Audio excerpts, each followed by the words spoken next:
अजीत डोवाल, एक ऐसा नाम जिसके पीछे पड़ी थी पूरे पाकिस्तान की खुफिया एजेंसी आईएसआई। 7 साल दुश्मन देश की सरजमीन पर एक जासूस बनकर जिंदा रहना, हर पल मौत के साए में जीना। लेकिन फिर ऐसा क्या हुआ कि सब कुछ छोड़कर सिर्फ 24 घंटों के अंदर उन्हें पाकिस्तान से भागना पड़ा। उन आखिरी 24 घंटों में आखिर हुआ क्या था? बात है उस दौर की जब भारत और पाकिस्तान के बीच तनाव अपने चरम पर था। 1971 की जंग का जख्म पाकिस्तान के दिल में अभी भी ताज़ा था। बांग्लादेश अलग देश बन चुका था, पाकिस्तान टूट चुका था, और इसी वजह से आईएसआई को और भी खतरनाक बना दिया था। आईएसआई अब सिर्फ एक इंटेलिजेंस एजेंसी नहीं थी, वो बदला लेना चाहती थी हर हाल में। उसके निशाने पर था भारत और भारत के अंडरकवर एजेंट्स। तब इंटेलिजेंस ब्यूरो ने एक मिशन तैयार किया, एक ऐसा मिशन जो पहले कभी नहीं हुआ था।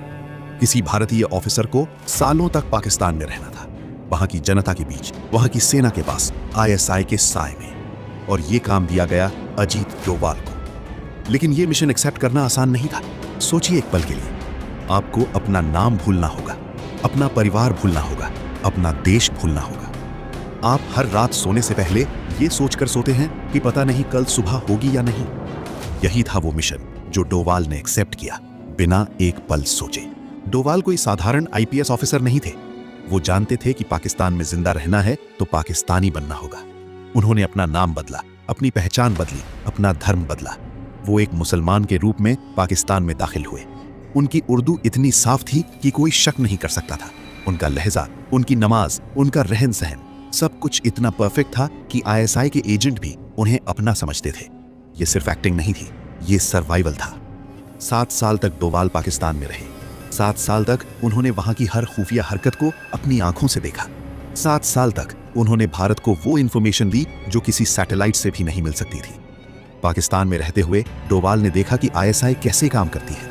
उन्होंने देखा कि पाकिस्तानी सेना के अंदर कौन से प्लान्स बन रहे हैं। उन्होंने देखा कि भारत के खिलाफ कौन सी साजिशें रची जा रही हैं। उन्होंने देखा कि कौन से भारतीय नेता पाकिस्तान के इशारे पर काम कर रहे थे। और ये सब इंफॉर्मेशन वो सीक्रेटली भारत भेजते रहे। ये कोई फिल्म नहीं थी, ये असली जिंदगी थी।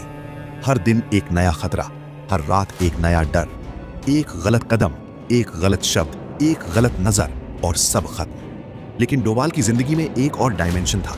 वो सिर्फ इंफॉर्मेशन कलेक्ट नहीं कर रहे थे, वो आईएसआई के अंदर तक घुस चुके थे। डोवाल आईएसआई के कुछ ऑफिसर्स के इतने करीब आ गए थे कि वो खुद उनके साथ मीटिंग्स में बैठते थे, जहां भारत के खिलाफ प्लान्स बनाए जाते थे, और वो प्लान सुनकर चुपचाप उन्हें भारत तक पहुंचाते थे। ये था असली खेल, दुश्मन की आंखों में आंखें डालकर उसे धोखा देना। लेकिन जितना वक्त बीतता गया, खतरा उतना बढ़ता गया। आईएसआई को शक होने लगा था। पाकिस्तान में कोई था जो उनकी सीक्रेट्स लीक कर रहा था, कोई था जो उनके अंदर से काम कर रहा था। आईएसआई ने जाल बिछाना शुरू किया। वो हर उस इंसान पर नजर रखने लगे जो थोड़ा भी अलग दिखता था, हर उस इंसान पर जो सवाल पूछता था, हर उस इंसान पर जो जरूरत से ज्यादा जानता था। आईएसआई ने एक स्पेशल सेल बनाई जिसका सिर्फ एक काम था, उस शख्स को ढूंढना जो उनके अंदर छुपा बैठा था। और धीरे धीरे वो जाल डोवाल के करीब आने लगा। वो रात बहुत अंधेरी थी। डोवाल अपने कमरे में बैठे थे। बाहर गली में कुछ हलचल थी, अजनबी चेहरे, अजनबी निगाहें। डोवाल ने खिड़की से झांक कर देखा। 2 आदमी गली के कोने पर खड़े थे। वो पहले नहीं थे। डोवाल का दिल एक पल के लिए रुक गया। एक ट्रेन्ड इंटेलिजेंस ऑफिसर को बस इतना काफी होता है। डोवाल समझ गए, जाल तैयार हो चुका था। अगर अगले 24 घंटों में उन्होंने पाकिस्तान नहीं छोड़ा तो शायद ही कभी अपने देश, अपने परिवार को दिख पाएं। और तो और, अजीत डोवाल अगर पकड़े गए तो उनके 7 साल की सारी मेहनत मिट्टी में मिल जाएगी। पाकिस्तान और आईएसआई की काली करतूत की इंफॉर्मेशन भारत तक नहीं पहुंचा पाएंगे। अब शुरू होता है उनकी जिंदगी का सबसे खतरनाक खेल, आखिरी 24 घंटों का काउंटडाउन। एक तरफ अपने देश लौटने की उम्मीद, एक सुकून, लेकिन दूसरी तरफ एक डर। क्या वो सच में इतनी आसानी से वापस लौट पाएंगे? डोवाल ने बिना समय गंवाए फैसला लिया। कमरे के अंदर हर वो चीज जो उनकी असली पहचान से जुड़ी थी, या तो जला दी गई या हमेशा के लिए गायब कर दी गई। अब उनके पास कुछ नहीं था सिवाय एक झूठी पहचान और एक तेज दिमाग के। सुबह होते ही माहौल बदल चुका था। गली में लोग वहीं थे, लेकिन नजरें बदल गई थी। हर चेहरा जैसे कुछ ढूंढ रहा था। हर मोड़ पर खामोश निगरानी थी। डोवाल बाहर निकले बिल्कुल सामान्य चाल में, न कोई जल्दबाजी, न चेहरे पर घबराहट, जैसे वो बस एक आम इंसान हो। लेकिन हकीकत ये थी कि थोड़ी दूरी पर आईएसआई के 2 अधिकारी लगातार उन पर नजर रखे हुए थे और डोवाल को इस बात का पूरा एहसास था कि उनका पीछा किया जा रहा है।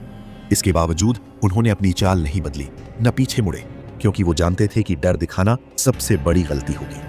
आगे बढ़ते बढ़ते वो एक भीड़ भाड़ वाले इलाके में पहुंचे, जहां लोगों की आवाजाही, शोर और हलचल ने माहौल को पूरी तरह बदल दिया।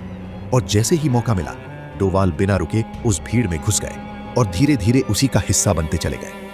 भीड़ के साथ कदम मिलाते हुए उन्होंने अपनी मौजूदगी को इस तरह छिपा लिया कि कुछ ही पलों में वे नजरों से ओझल हो गए। उधर आईएसआई के दोनों अधिकारी भीड़ में उन्हें तलाशते रह गए, हर चेहरे को देखते, हर दिशा में भागते, लेकिन तब तक बहुत देर हो चुकी थी, क्योंकि डोवाल उस भीड़ से काफी आगे निकलकर कराची की तंग गलियों में प्रवेश कर चुके थे, जहां सकरी पगडंडियां, मुड़े हुए रास्ते और अंधेरे कोने उन्हें छिपने का मौका दे रहे थे। कुछ समय बाद वे एक तय जगह पर पहुंचे, जहां उनकी मुलाकात एक दूसरे भारतीय जासूस से हुई। दोनों की नजरें मिली और बिना किसी शब्द के वे एक दूसरे की स्थिति समझ गए। उस एजेंट ने तुरंत एक कागज डोवाल के हाथ में थमाया, जिसमें एक खुफिया रास्ते, एक गुप्त सुरंग का संकेत था, जिससे वे पाकिस्तान की सीमा पार कर सकते थे। समय कम था, इसलिए दोनों ने बिना कुछ कहे एक खामोश अलविदा कहा और अलग हो गए। अब डोवाल अकेले थे और सूरज ढलते ही वे उस सुनसान इलाके की ओर बढ़े, जहां एक जर्जर इमारत के भीतर उस सुरंग का मुख छिपा हुआ था। अंदर प्रवेश करते ही घना अंधेरा, नम दीवारें और घुटन भरी हवा उनका इंतजार कर रही थी। उन्होंने बिना रुके नीचे उतरकर उस सकरी सुरंग में आगे बढ़ना शुरू किया, जहां कई जगह झुककर और घुटनों के बल चलना पड़ रहा था। हर कदम पर खतरा था, क्योंकि ऊपर दुश्मन उनकी तलाश में था और नीचे वे जिंदगी और मौत के बीच संतुलन बनाए हुए थे। काफी देर की कठिन यात्रा के बाद उन्हें दूर एक हल्की रोशनी दिखाई दी, जो उम्मीद की तरह चमक रही थी, और अंततः वे उस सुरंग के दूसरे छोर तक पहुंचे। बाहर कदम रखते ही उन्हें एहसास हुआ कि हवा, मिट्टी और माहौल बदल चुका है। वे अब पाकिस्तान की सीमा पार कर चुके थे, सुरक्षित थे, जबकि उधर आईएसआई के अधिकारी अब भी उनकी तलाश में भटक रहे थे। ये समझ ही नहीं पा रहे थे कि वो शख्स कब, कैसे और कहां उनकी आंखों के सामने से गायब हो गया। अजीब डोवाल 7 साल बाद जिंदा, सुरक्षित और अपने साथ लाए पाकिस्तान के सबसे गहरे राज। डोवाल जो इन्फॉर्मेशन लेकर आए थे, उसने भारत की इंटेलिजेंस हिस्ट्री बदल दी। आईएसआई के अंडरकवर एजेंट्स की लिस्ट, पाकिस्तान के सीक्रेट मिलिट्री प्लान्स, वो नेटवर्क्स जो भारत में अंदर से काम कर रहे थे, वो नाम जो किसी को नहीं पता थे। ये सब इन्फॉर्मेशन इतनी वैल्यूएबल थी कि अगले कई सालों तक भारतीय इंटेलिजेंस एजेंसीज इसका इस्तेमाल करती रहीं। लेकिन ये कहानी यहां खत्म नहीं होती। 2005 में डोवाल इंटेलिजेंस ब्यूरो के डायरेक्टर बने, भारत की डोमेस्टिक इंटेलिजेंस का सबसे बड़ा पद।